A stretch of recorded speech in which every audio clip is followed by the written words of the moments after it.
Hello guys sports ടോക്സിന്റെ പുതിയൊരു വീഡിയോയിലേക്ക് സ്വാഗതം. ഇന്നലെ നമുക്ക് രണ്ട് ലാൻ ഇവന്റുകൾ കാണാനായിട്ട് സാധിച്ചു. രണ്ട് ഇവന്റുകളിലും വേറെ ലെവല് കോമ്പറ്റീഷനും വേറെ ലെവല് എൻഡിങ്ങും ആണ് കാണാനായിട്ട് സാധിച്ചു. ഫസ്റ്റ് തന്നെ നമ്മളെ റെഡ് ബുൾ എംഇയുടെ BGMI ലാൻ ഇവന്റ് ചെന്നൈയിൽ വെച്ചിട്ട് ലാസ്റ്റ് ഡേ നടന്നിട്ടുണ്ടായിരുന്നു. 2 ദിവസം അത് ഓൺലൈൻ ആയിട്ടായിരുന്നു ഉണ്ടായിരുന്നത്. ലാസ്റ്റ് ഡേ മാത്രമാണ് ലാൻ ഇവന്റ് ആയിട്ടുണ്ടായിരുന്നത്. അതും 6 മാച്ചുകൾ മാത്രമേ ടീമുകൾക്ക് ഉണ്ടായിരുന്നുള്ളൂ. വേറെ ലെവൽ കോമ്പറ്റീഷനാണ് നമുക്ക് കാണാനായിട്ട് സാധിച്ചത്. മാച്ച് 1 തന്നെ സോള് ആ ഒരു കംബാക്ക് ചിക്കൻ ഡിന്നർ അടിക്കുകയാണ് ചെയ്തിട്ടുണ്ടായിരുന്നത്. പിന്നീടുള്ള 2 മാച്ചുകളും ഗോഡ്സേനെ ഒരു ഡോമിനേറ്റിംഗ് ചിക്കൻ ഡിന്നർ സ്വന്തമാക്കിക്കൊണ്ട് അവരുടെയും കംബാക്ക് അവർ ഉറപ്പിച്ചിട്ടുണ്ടായിരുന്നു. പക്ഷെ കംബാക്ക് നടത്തേണ്ട കാർണിവൽ ഗെയിമിംഗ് അല്ലെങ്കിൽ കൺസിസ്റ്റന്റ് പെർഫോമൻസ് കാഴ്ചവെക്കേണ്ട കാർണിവൽ ഗെയിമിങ്ങിന് ആ ഒരു പെർഫോമൻസും കാഴ്ചവെക്കാനായിട്ട് സാധിച്ചില്ല. ഇതിന്റെ ഇടയിലൂടെ വസിഷ്ഠ നല്ല രീതിയിൽ അത്യാവശ്യം കൺസിസ്റ്റന്റ് പെർഫോമൻസോട് കൂടിയിട്ട് കുറച്ച് പോയിന്റ്സുകളൊക്കെ സ്വന്തമായിക്കൊണ്ട് അവരുടെ ലീഡ് അവർ ഉയർത്തിക്കൊണ്ടുവന്നു. ലാസ്റ്റ് മാച്ചിൽ വസിഷ്ഠയും സോളും തമ്മിൽ 10 പോയിന്റിന് ഡിഫറൻസ് ആയിരുന്നു ഉണ്ടായിരുന്നത്. സോൾ അവിടെ ഒരു കംബാക്ക് അല്ലെങ്കിൽ ഡോമിനേഷൻ കാഴ്ചവെക്കുന്ന പ്രതീക്ഷിച്ചു. പക്ഷേ സോളിന് ആ ഒരു ലെവലുള്ള പെർഫോമൻസ് ലാസ്റ്റിലേക്ക് എത്തിക്കാനായിട്ട് സാധിച്ചില്ല. വസിഷ്ഠ അവിടെ ലാസ്റ്റ് മാച്ചിൽ 7 പോയിന്റ് സ്വന്തമാക്കിക്കൊണ്ട് 153 പോയിന്റുമായിട്ട് റെഡ് ബുൾ എംഇയുടെ ലാൻ ഫൈനൽസിന്റെ ചാമ്പ്യന്മാരായിരിക്കാണ്. ഡേ 1 ഡേ 2ലും ആ ഒരു ടോപ്പ് പൊസിഷനിലായിരുന്നു അവരുണ്ടായിരുന്നത്. ഇന്നലെ 42 പോയിന്റാണ് ടീം സ്വന്തമാക്കിയത്. അങ്ങനെ വസിഷ്ഠ ഇതിന്റെ ചാമ്പ്യന്മാരായി.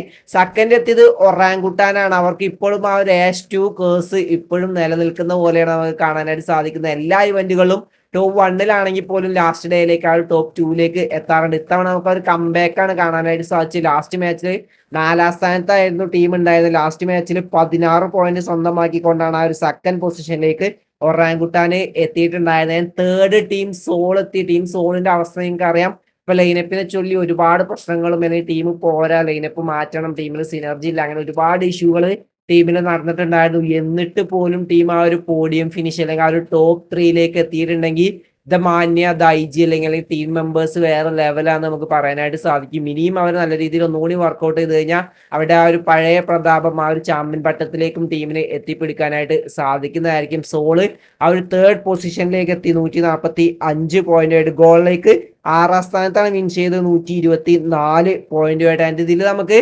100K പ്ലസ് വാച്ചിങ്ങും മാച്ചുകളിൽ കാണാനായിട്ട് സാധിച്ചിട്ടുണ്ടായിരുന്നു. അതിന്റെ MVP ലിസ്റ്റ് നോക്കുകയാണെങ്കിൽ ഒറാങ്കുട്ടാന്റെ AKOP ആണ് ഇതിൽ MVP ആയിട്ടുള്ള 31 ഫിനിഷേഴ്സ് ആയിട്ട്. AKOP നമുക്കറിയാം ഒരുപാട് ഇവന്റുകളിൽ MVP ആയിട്ടുള്ള ഒരു പ്ലെയർ ആണ്. അത്യാവശ്യം നല്ലൊരു കൺസിസ്റ്റന്റ് പെർഫോമൻസ് കാഴ്ചവെക്കുന്ന ഒരു പ്ലെയർ ആണ്. ഈ ഒരു ഇവന്റിന്റെയും MVP ആയി. സെക്കൻഡ് നമ്മൾ എസ്പവർ നിൽക്കുന്നുണ്ട് 30 ഫിനിഷേഴ്സോട് കൂടിയിട്ട്. അങ്ങനെ BGMIയിൽ ആ ഒരു ലാൻ ഇവന്റ് അവസാനിച്ചു. ഇനി സ്കൈ സ്പോർട്സ് ചാമ്പ്യൻഷിപ്പ് ആണ് വരാനിരിക്കുന്നത്. അതിന്റെ ലാൻ ഇവന്റ് ഡേറ്റ് നമുക്ക് ഉടനെ അറിയാനായിട്ട് സാധിക്കുന്നതായിരിക്കും. അടുത്തൊരു ഇൻഫോ എന്ന് പറയുന്നത് നമ്മളെ EAFC 2025ന്റെ PlayStation India cup LAN finals ഇന്നലെ നടന്നിട്ടുണ്ടായിരുന്നു. നമ്മളെ ചരൺചോദ് ഗോഡലിലുണ്ടായിരുന്ന അല്ലെങ്കിൽ ഗോഡലിലുള്ള ആ ഒരു ചരൺചോദ് തന്നെ ഇതിന്റെ ചാമ്പ്യൻ ആയിരിക്കുകയാണ്. ചരൺചോദ് നമുക്കറിയാം ഈ ഒരു ഫുട്ബോൾ ലെവൽ അല്ലെങ്കിൽ പ്ലേ സ്റ്റേഷൻ ഈ ഫുട്ബോൾ ആ ഒരു ലെവലിലൊക്കെ വേറെ ലെവൽ പെർഫോമൻസ് ആണ് ചരൺചോദും മിസ്റ്റർ ടോംബോയും കാഴ്ചവെക്കുന്നത്. ഇപ്പൊ ചരൺചോദാണ് ഇതിൽ ചാമ്പ്യൻ ആയിട്ടുള്ളത്. 1,25,000 രൂപയാണ് ചരൺചോദ് ഇതിൽ സ്വന്തമാക്കിയിട്ടുള്ളത്. അതിന്റെ അടുത്തൊരു ഇൻഫോയിലേക്ക് പോവുകയാണ്. ഇന്നലെ നടന്ന രണ്ടാമത്തെ LAN event PMGC PUBG mobile global ചാമ്പ്യൻഷിപ്പിന്റെ ഗ്രാൻഡ് ഫൈനൽസിന്റെ ലാസ്റ്റ് ഡേ ആയിരുന്നു ഇന്നലെ കാണാനായിട്ട് സാധിച്ചത്. വേറെ ലെവലിൽ ഡ്രാമ അല്ലെങ്കിൽ സിനിമാറ്റിക് എൻഡിങ് എന്നൊക്കെ നമുക്ക് പറയാം. ആ ഒരു ലെവലിലുള്ള എൻഡിങ് ആണ് നമുക്ക് ഇന്നലെ കാണാനായിട്ട് സാധിച്ചത്. അതിൽ എക്സ്പെഷ്യലി എടുത്തു പറയേണ്ടത് ലാസ്റ്റ് മാച്ചിൽ ആ ഒരു സർക്കിൾ മിറാമറിൽ ആ ഒരു ഐലാൻഡിലേക്ക് അവിടെ സർക്കിൾ പോയി. അപ്പൊ തന്നെ ഗെയിം ചേഞ്ചിങ് മൊമെന്റ് ആയിരുന്നു ആ ഒരു സർക്കിൾ എന്ന് പറയുന്നത്. അതും രണ്ടാമത്തെ സർക്കിൾ ആയിരുന്നു ആ ഒരു ഐലാൻഡിലേക്ക് പോയിട്ടുണ്ടായിരുന്നു. അപ്പൊ തന്നെ D+Kia ആ ഒരു സോണിൽ നല്ലൊരു അഡ്വാൻറ്റേജ് അവർ കീപ്പ് ചെയ്യുകയുണ്ടായി. RCB ആണെങ്കിൽ അവരായിരുന്നു ടോപ്പ് പൊസിഷനിൽ നിന്നിട്ടുണ്ടായിരുന്നു. ലാസ്റ്റ് മാച്ച് എത്തുന്നതിന് മുന്നേ 1 പോയിന്റിന്റെ ഡിഫറൻസ് ആയിരുന്നു ഉണ്ടായിരുന്നത്.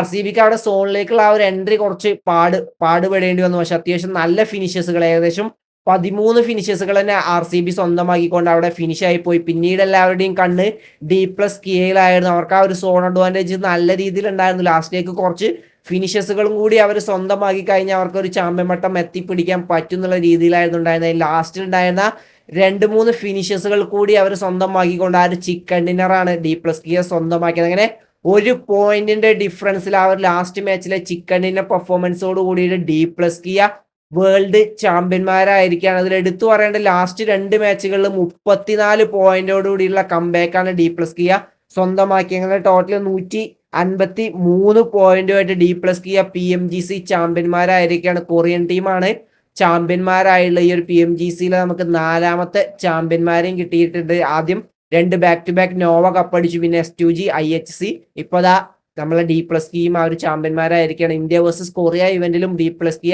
ഇന്ത്യയിൽ വന്നിട്ട് BGMAയിൽ ആ ഒരു കപ്പടിച്ച ടീമാണ്. അവരിപ്പോ PMGC ചാമ്പ്യന്മാരും ആയിട്ടുണ്ട്. ഏകദേശം 3.3 കോടി ഇന്ത്യൻ രൂപയാണ് D+K സ്വന്തമാക്കിയിട്ടുള്ളത്.